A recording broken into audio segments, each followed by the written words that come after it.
Assalamualaikum warahmatullahi wabarakatuh. Kami peserta Latsar tahun 2022, Angkatan 6, Kelompok 4, yang beranggotakan Dr. Suci Amalia Rendriana, Agnes Tanti Rizky Putri, dan Dwi Lestari Handayani, akan memaparkan video pembelajaran Agenda 2 tentang penerapan nilai-nilai ASN berakhlak pada tokoh panutan.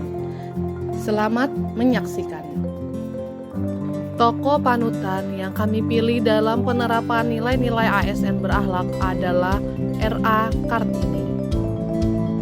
R.A. Kartini adalah salah satu tokoh panutan Indonesia, baik di masa lalu, masa kini, maupun masa yang akan datang.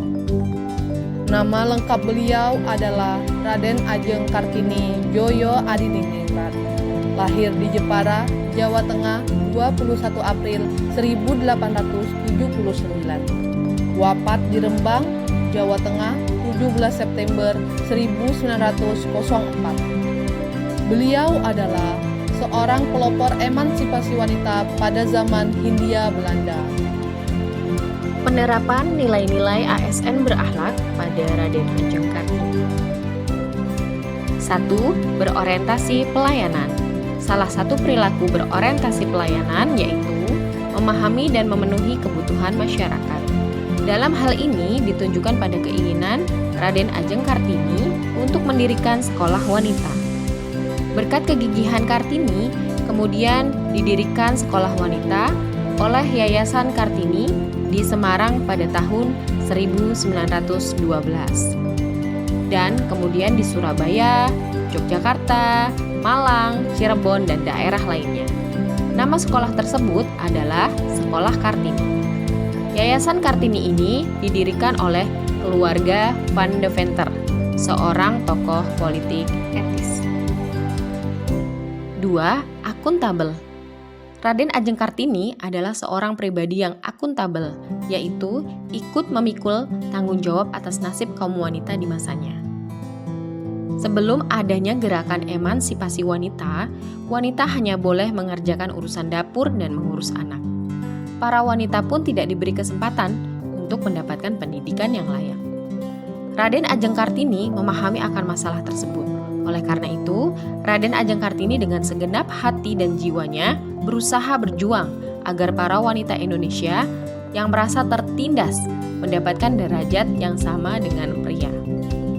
Raden Ajeng Kartini juga memperjuangkan bidang sosial, hukum, serta khususnya pendidikan. Perjuangan dari Raden Ajeng Kartini ini benar-benar berpengaruh besar bagi para wanita Indonesia hingga saat ini.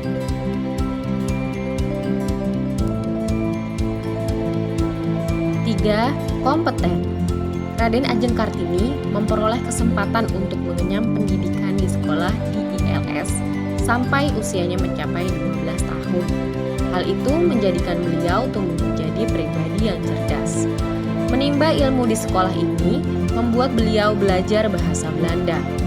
Kecerdasan Raden Ajeng Kartini semakin terasah di dunia sekolah. Sayangnya, keinginannya untuk sekolah tak bisa lama. Walaupun berhenti sekolah umur 12 tahun dan dipingit, Raden Ajeng Kartini tetap semangat mempelajari hal-hal baru saat di rumah. Melalui kotak bacaan langganan ayahnya, ia memperkaya wawasan dengan membaca buku, koran, dan majalah dari dalam maupun luar negeri. Bacaannya juga berbagai tema, dari sosial, politik, hingga sastra. 4. Harmonis. Prinsip menolong sesama pada masa itu oleh R.A. Kartini dilakukan melalui pemikiran-pemikirannya. Perhatiannya tidak hanya semata-mata soal emansipasi wanita, tetapi juga masalah sosial umum. R.A. Kartini melihat perjuangan wanita agar memperoleh kebebasan, otonomi, dan persamaan sebagai bagian dari gerakan yang lebih luas. 5. Loyal.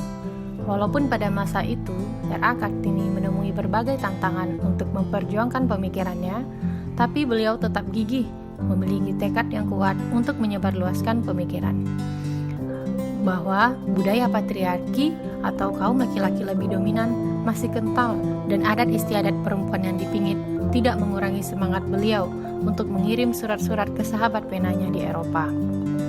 dengan harapan dunia luar bisa mendengar suaranya dan bisa memberikan perubahan yang lebih baik, terutama bagi perempuan-perempuan pribumi. Berikutnya, adaptif. Perilaku adaptif sangat tercermin dalam kehidupan R.A. Kartini. Beliau termasuk anak yang cerdas saat sekolah bersama kawan-kawannya di sekolah dasar Eropa. Selain itu, R.A. Kartini sangat suka membaca. Hal ini terbukti dari banyaknya buku dan karangan berbahasa Belanda yang telah beliau baca. Serta beliau juga belajar bahasa Belanda untuk berkomunikasi dengan orang-orang Belanda. Dengan belajar bahasa dan budaya Belanda melalui buku, membuat wawasan akan pendidikan yang lebih baik untuk kaumnya. 7. Kolaboratif.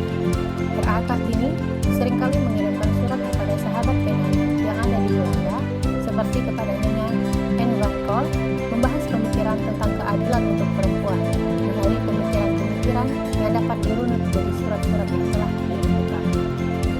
Perjuangan dan pemikirannya tentang emansipasi wanita telah dirasakan manfaatnya sejak lama, sehingga perempuan tidak lagi terjebak dengan adat istiadat yang mengekang dan menghambat cita-cita. Dengan perjuangan R.A. Kartini, perempuan Indonesia mendapatkan keadilan dalam dunia pendidikan untuk mencapai cita-citanya. Hal itu merupakan wujud nyata dari kolaboratif yang dilakukan oleh R.A. Kartini. Ada satu untayan kalimat mutiara dari R.A. Kartini, yaitu, "Dan siapakah yang dapat berusaha memajukan kecerdasan budi itu? Siapakah yang bisa mempertinggi budi manusia? Ialah wanita, ibu. Karena hariban ibulah manusia mendapatkan didikannya yang mula-mula sekali." R.A. Kartini.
Demikian video pembelajaran pada kali ini.